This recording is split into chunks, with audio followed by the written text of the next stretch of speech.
Share ko nga pala itong ride namin papuntang Bicol na may layong mahigit 400 kilometers mula dito sa Rizal. Gamit nga pala natin sa ride na ito ay Honda Beat Fi. Nagsimula kami dito sa Binangonan ng 12 AM at ang estimated time na makakarating kami sa Albay ay alas 5 na ng hapon. Bago kami dumiretso sa mahabang biyahe ay nagpa full tank muna kami dito sa Morong. Unang gasto sa gas ay 150 pesos sa 1.6 liters. After magpagas ay nagsimula na ang aming biyahe. Dito sa Pililla ay may mga nakasabay kaming mga riders na mukhang malayo din ang biyahe.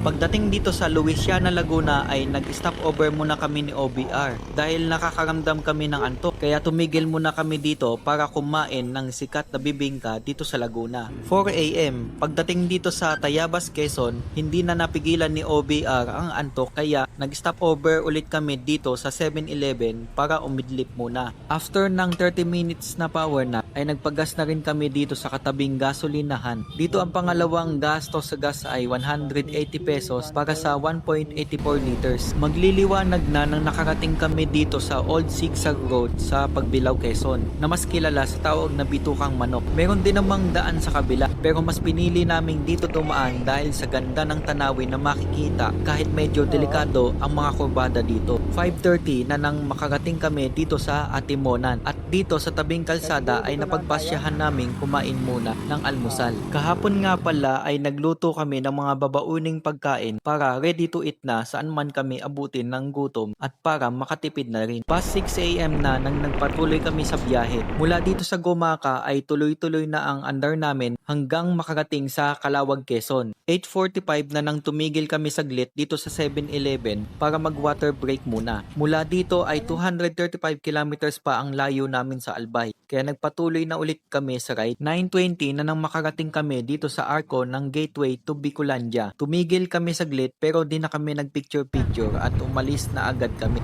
Bago pa dumating sa Arco kanina, ay nadaanan na namin ang mga lubak at nagpatuloy pa ito paglagpas ng Arco kaya nagdahan-dahan lang kami sa pagmumotor. Pagpasok ng Tagkawayan, Quezon ay mas marami pang mga lubak ang nadaanan namin na minsan ay hindi talaga maiiwasan kaya may pagkakataong nagugulat na lang kami sa lalim ng lubak na nadadaanan namin. 10:19 nang nagpagas kami dito pa rin sa Tagkawayan. 333 pesos sa 3 liters ng gas ang naipakarga namin dito. Time check 11:30 AM nasa Ragay, Camarines Sur na kami nang may nadaanan kaming pwedeng pagpahingahan saglit at para makakain na rin ng tanghalian. Pagkatapos mag-lunch ay nagpatuloy na ulit kami sa biyahe. Dire-diretso na ang andar namin sa mga bayan ng Sipokot, Lupi, Minalabak at Pili, Camarines Sur. Time check 3:30 na ng hapon, nandito na kami sa Nabua, Camsur, ang huling bayan bago ang probinsya ng Albay. Mula dito ay natatanaw na namin ang Bulkang Mayon sa kaliwa na kahilera ng dalawa pang bundok, ang Mount Malinaw at Mount Masaraga.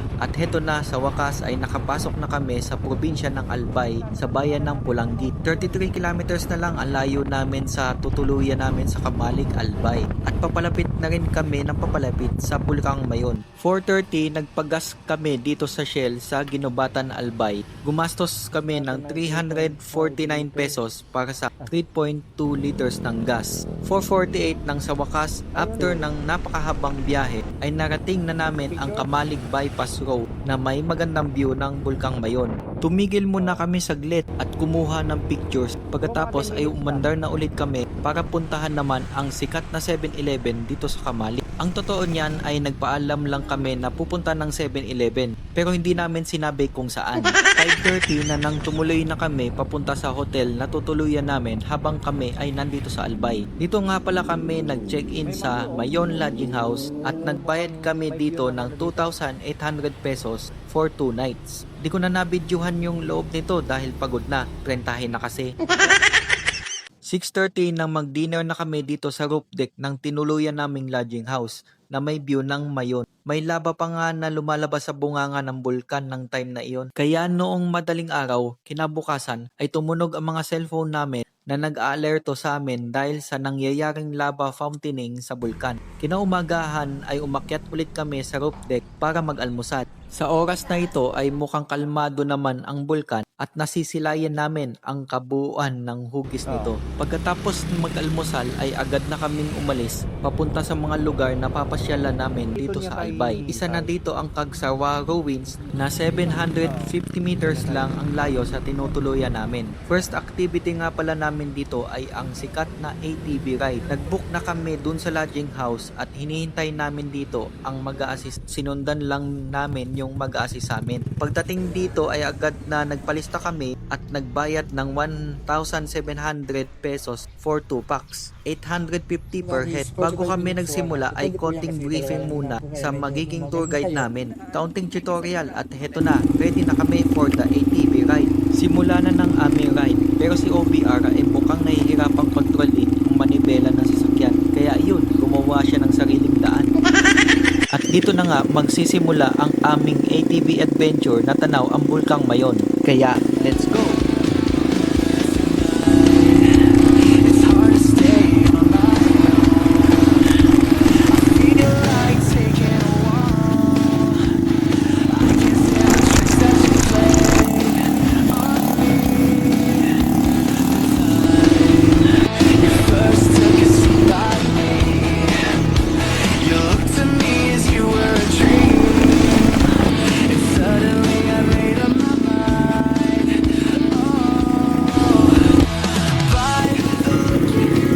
Pagkatapos ng ATV ride ay nag-book naman kami ng zipline sa halagang 399 pesos per head. After ng safety briefing ay agad na kaming naglakad papunta sa zipline tower kung saan kami susuotan ng safety harness.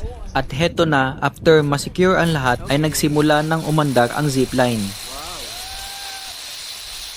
Ang zipline ay may haba na 500 meters at tumagal lamang kami sa ere ng mahigit 1 minuto. Kaya parang nabitin pa kami. Pagkatapos sa zipline ay pumunta na kami sa mismong Kagsawa Ruins upang masilayan ang ganda ng Bulkang Mayon kasama ang bell tower ng simbahan ng Kagsawa na natabunan ng lahar nang pumutok ang Bulkang Mayon kasama ang noon ay bayan ng Kagsawa noong 1814. Bago pumunta sa next destination ay kumain muna kami ng sikat na sili ice cream na mango flavor. Napakasarap nito at malalasahan mo syempre ang konting anghang. Sunod na pinuntahan naman namin ay ang Mayon Skyline View Deck sa Tabaco, Albay. Ito ay view deck na elevated na lugar kung saan makikita ang Mayon ng mas malapitan. Pagdating namin sa mismong paanan ng Mayon bago umakyat sa Skyline View Deck ay may harang at bantay dito. Ayon sa nakabantay dito ay sarado ang kalsada pataas sa Mayon dahil naka-alert level 3 ang bulkan at bawal pumasok sa 6 km danger zone. Kaya kumuha na lang kami ng ilang pictures dito at umalis na din kami agad. Mula dito ay pupuntahan naman namin ang Legazpi Boulevard kung nasaan ang sikat na Legazpi marker na tanaw pa rin ang Bulkang Mayon. Pero ito ay natatakpan pa rin ng kaulapan. Bago kami umalis ay nag-lunch muna kami sa katabing eatery dahil 12:30 na. Grabe na ang init, buti na lang malakas ang ihip ng hangin dito. Sunod naman na pinuntahan namin ay ang sikat na simbahan dito sa Daraga, Albay. Ito ang Daraga Church na itinayo pa noong 1771. Pagkatapos mag-take ng pictures dito ay umalis na kami agad papunta sa next destination namin.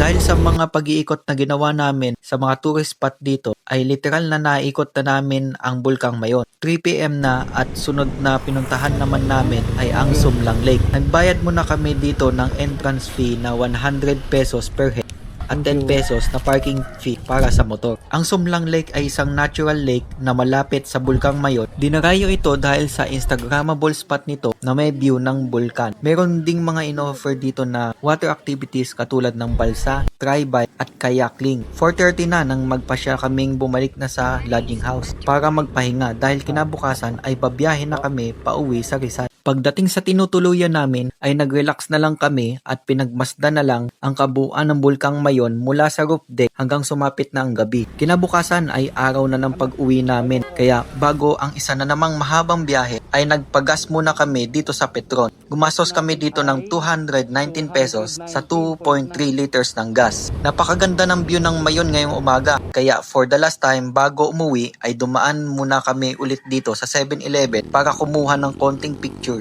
Sunod ay sa bypass road naman at nang makontento na sa mga pictures ay heto na, dumarga na kami, biyahe na ulit. Time check 7:30 ng umaga. 3 PM nandito na kami sa Calawag, Quezon. Nagpa full tank kami dito, 314 pesos para sa 3.2 liters. 10:30 na ng gabi nang makarating kami dito sa Pililla, Rizal. Huling gasto sa gas ay 300 sa 3.3 liters. Narito nga pala ang listahan ng mga nagastos namin sa buong ride na ito. Ang total na nagastos namin ay 9,300 pesos. At dahil dyan ay dito ko natatapusin ang ride namin. Maraming salamat sa pagsama sa long ride namin na isa sa mga dream ride ko. Hanggang sa mga next adventure ulit. Ride safe!